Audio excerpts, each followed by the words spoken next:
मित्रांनो, America Bharat trade deal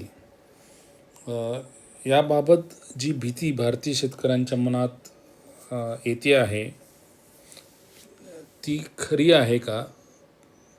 त्याची शक्यता शेतकऱ्यांना नुकसान करण्याची किती आहे, याबाबत ही चर्चा मी इथे करत आहे. ही चर्चा यासाठी म्हटलं आहे की ठामपणे कुठलीही गोष्ट किंवा कुठलीही बाब ही अभ्यासक सांगत नाहीत. ही शेतकऱ्यांनी आपल्या अनुभवांती जी आकडेवारी ती दिलेली आहे ती तपासून याबाबत आपले मत बनवावे. आपल्याला प्रोपोगंडा आणि वस्तुस्थिती याबाबत एक स्पष्टता हवी. कारण जे काही सांगितलं जातं त्यात तथ्य किती आणि प्रचार की भाग किती हे जर आपल्याला ओळखता आलं नाही तर नेमकी राजकीय दिशा शेतकऱ्यांनी कोणती घ्यायची याबाबत संभ्रम होऊ शकतो. म्हणून एक अभ्यासक म्हणून आपलं कर्तव्य असं आहे की ज्या काही गोष्टी जनतेच्या दरबारात आहेत, म्हणजे वर्तमानपत्रांमधनं किंवा इतर अभ्यासकांच्या मांडणीमधनं जे काही आकडेवारी उपलब्ध आहे ती शेतकऱ्यांसमोर ठेवणे, कार्यकर्त्यांसमोर ठेवणे हे आपलं एक अभ्यासक म्हणून कर्तव्य आहे. तर त्याचाच एक भाग म्हणून हा व्हिडिओ मी रेकॉर्ड करत आहे. ट्रेड डील किंवा व्यापार करार हा अर्थातच होत असतो आणि व्यापार हा व्हायलाच हवा. परंतु व्यापार वाईट किंवा व्यापार चांगला याबाबत बाळभूत चर्चा करणं इथं अपेक्षित नाही आहे.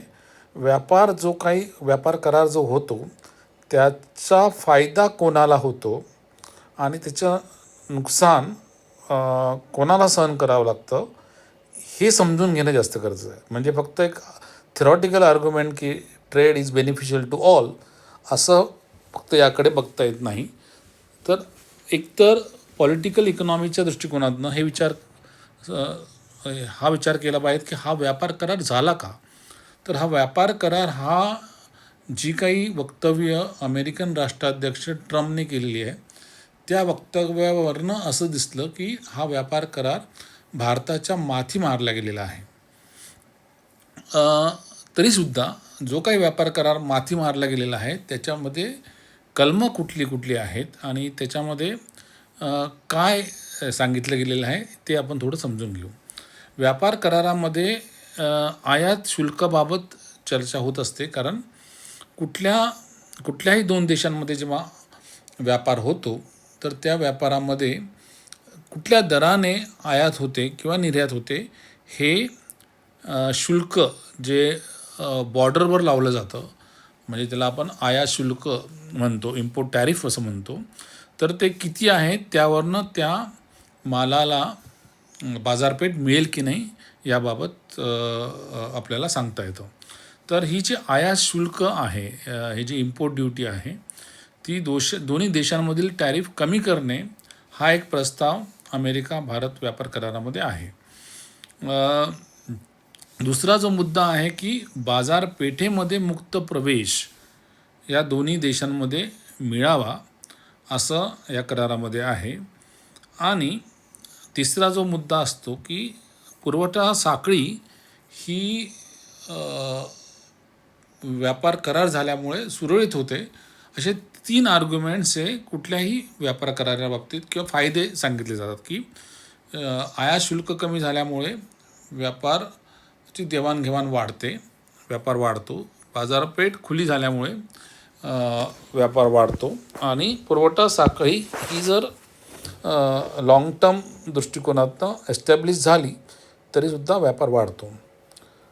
हा जो मुक्त व्यापार करार झालेला आहे भारत आणि अमेरिकेमधला, हा पूर्णपणे मुक्त जरी नसला तरी पण त्यामध्ये बऱ्यापैकी ह्या गोष्टी शिथिल करण्यात आलेल्या आहेत. हा एक पहिला भाग आपल्याला लक्षात घ्यायला हवा. म्हणजे टॅरिफ कमी करणे, वस्तू व सेवांसाठी बाजारपेठ खुली करणे आणि गुंतवणूक व पुरवठा साखळी सुधारणे हे मुख्य उद्दिष्ट या करारामध्ये आहे. आणि याचा परिणाम कुठल्या क्षेत्रांवर होणार आहेत तर जी क्षेत्र सांगितले जातात त्यामध्ये शेती, दुग्ध व्यवसाय, वैद्यकीय उपकरणे, डिजिटल व्यापार आणि उत्पादन या क्षेत्रांची चर्चा सुरू आहे. परंतु आपला जो फोकस आहे हा शेतीच्या संदर्भात आणि शेती संलग्न जे उद्योग आहेत त्या संदर्भात असणार आहे. भारतीय शेतकऱ्यांना फटका का बसू शकतो, तर त्याचं एक मुख्य कारण आपल्याला लक्षात घ्यायला हवं की ही जी फाईट आहे किंवा ही जी व्यापाराची देवाणघेवाण होणार आहे ती अनइक्वल ग्राउंड्सवर होणार आहे. जी स्पर्धा होणार आहे ती अनइक्वल फाईट असणार आहे. कारण भारतीय शेतकऱ्यांच्या तुलनेत जर बघितलं तर अमेरिकेचे शेतकरी जे आहेत एकतर ते खूप मोठे शेतकरी आहेत, नंबर एक. नंबर दोन, ते जी शेती करतात ती प्रचंड प्रमाणात अनुदानित शेती आहे. इतक्या मोठ्या अनुदानित शेतीशी स्पर्धा भारतीय शेतकरी आणि जो विशेषतः छोटा शेतकरी आहे तो करू शकेल का, याबाबत संभ्रम निर्माण झालेला आहे शेतकऱ्यांच्या मनात आणि कार्यकर्त्यांच्या मनात.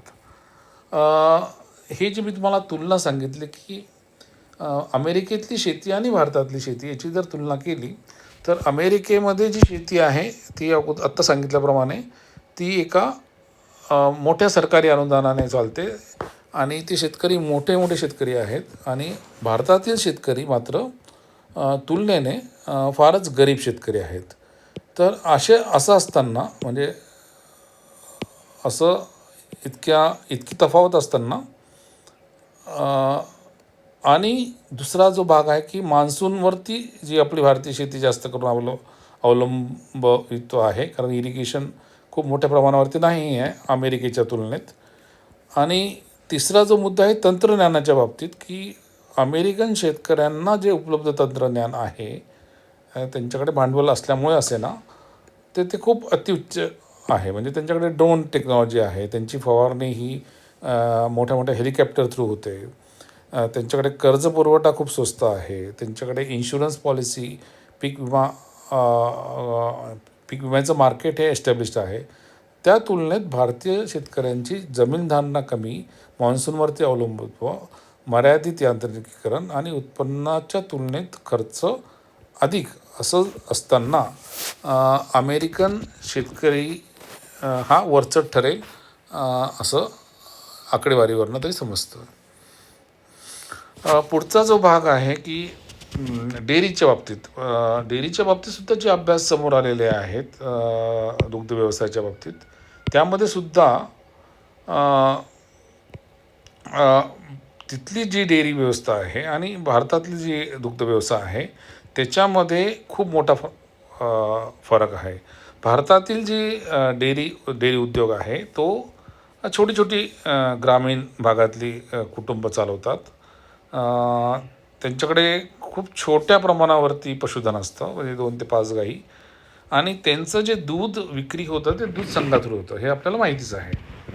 आणि असं असताना ही जी दुधाची आपली प्रक्रिया उद्योग आणि दूध उत्पादक शेतकरी ही जी पूर्ण व्यवस्था आहे याचं कॉम्पिटिशन कोणाशी होणार आहे, तर याचं कॉम्पिटिशन हे अमेरिकेतील प्रचंड मोठ्या प्रमाणावरती जे डेअरी समूह आहेत यांच्याशी होणार आहे. राईट. तर ह्या अमेरिकन जे दूध पावडर बाजारात येतील किंवा चीज येईल, तर हे जे उत्पादन येतील त्यांचे भाव हे भारतीय शेतीमालाच्या दूध व्यवसायाच्या भावापेक्षा कमी असण्याची खूप शक्यता आहे आणि त्यामुळे इथले दुधाचे भाव पडू शकतील. डेअरी उत्पादन हे अनप्रॉफिटेबल होण्याची पण भीती व्यक्त केली जात आहे. दुसरा जो महत्त्वाचा पीक जर आपण बघितलं आणि जे विशेषतः जे कोरडवाहू भागामध्ये जे पीक होतं आणि ते थोडेफार पैसे शेतकऱ्यांना देतं, तर हे सोयाबीनचं पीक किंवा मक्याचं पीक हे जे पीक आहे याच्यामधल्या जे उत्पादकतेचा फरक जर आपण समजून घेतो, उत्पादकता म्हणजे प्रोडक्टिव्हिटी, म्हणजे प्रति एकरी किंवा प्रति हेक्टरी किती उत्पादन होतं, म्हणजे ॲब्सोल्यूट प्रोडक्शन वेगळं आणि उत्पादकता वेगळी. तर अमेरिकेमधले जे मका उत्पादन आहे, समजा आकडेवारीच घ्यायची असली तर त्यामध्ये आपल्याला असं दिसतं की अमेरिकेचे जे पर हेक्टरी उत्पादन आहे मक्याचं ते 10+ म्हणजे 10पेक्षा जास्त टन प्रति हेक्टर इतका आहे. त्या तुलनेत भारताचं जे मक्याचं उत्पादकता आहे ती प्रति हेक्टरी ही साधारण 3 ते 4 टन असं आहे.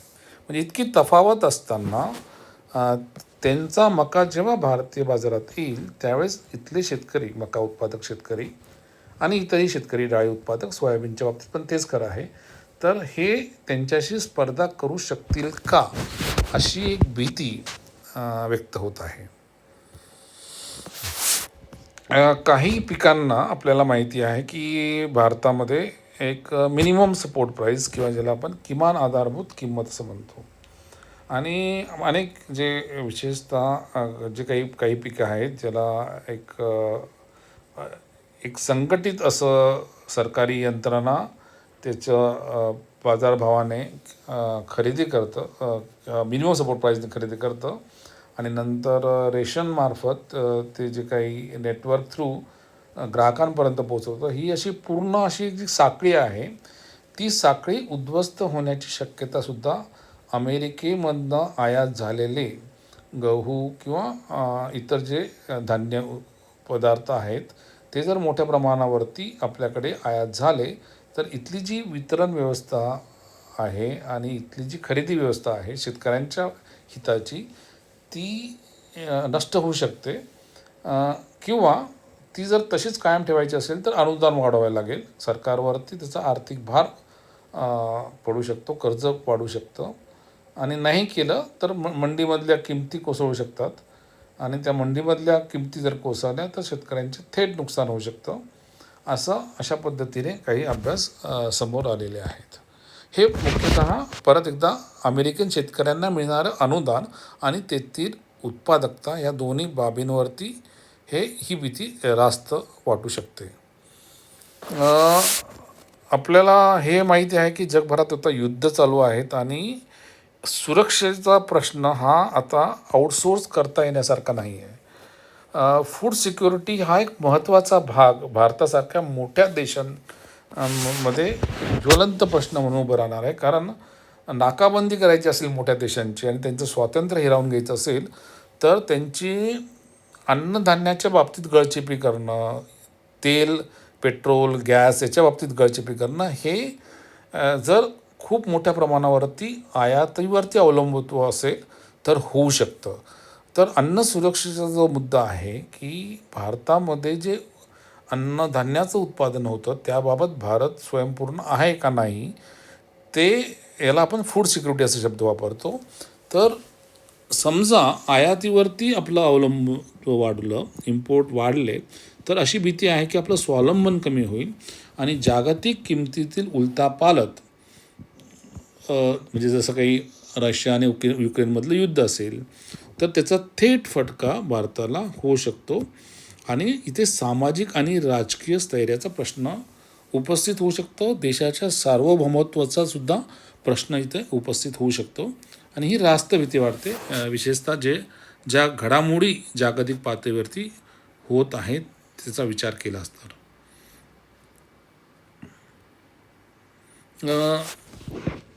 अर्थातच करार म्हणलं तर तो एकतर्फी नसणार आहे, याचे काही फायदेसुद्धा सांगितले जातात. ते सुद्धा तपासून घेतले पाहिजेत की कोळंबी, तांदूळ, मसाले याची बाजारपेठ इथल्या उत्पादकांना मिळू शकते, अमेरिकेतली निर्यात वाढू शकते. हे शेतीच्या बाबतीत झालं. फार्माच्या बाबतीत आणि IT च्या बाबतीत पण याचे फायदे सांगितले जाऊ शकतात. परंतु एक गोष्ट लक्षात घेतली पाहिजे की याची चर्चा कुठेही मोठ्या प्रमाणावरती भारतात झालेली नाही. इतका मोठा करार एक शेतीचा ज्याचा संबंध अनेक शेतकऱ्यांच्या